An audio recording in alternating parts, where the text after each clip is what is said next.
یەکێتی بە ئیجابی مامەڵەی کرد لەگەڵ پرۆژەکە وتیان ئێمەش پرۆژەیەکی خۆمان هەیە ئەمە خزمەت ئەکا بە بارودۆخەکە لە دواییە ئێمە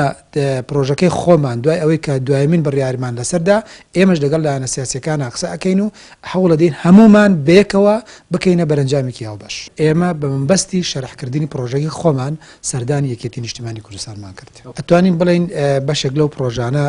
هاوبەشی تایە بۆ نمونە باز لە بژێوی و گوزەرانی هاونیشتیمانیان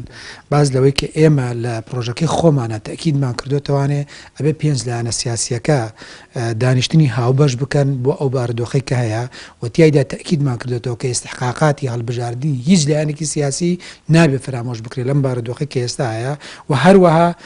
تەکیدمان لەوە کردوتەوانێت لەوەی کە سەرۆکایەتی پەرلەمان و سەرۆکایەتی حکوومەت و سەرۆکایەتی هەرێم ئەبێ بە تەفەهومی نێوان لایەنە سیاسیەکان گۆڕانکاری بەسەردا بێت بە تایبەتی سەرۆکایەتی پەرلەمان کە باز لە گۆڕانکاری ئەکرێت ئەبێ بە لێکتێگەیشتنی لایەنە سیاسیەکان بێ بە تایبەتی ئەو پێنج لایەنە سیاسیەی کە پێکەنەری حکوومەت هەرێمی کوردستان.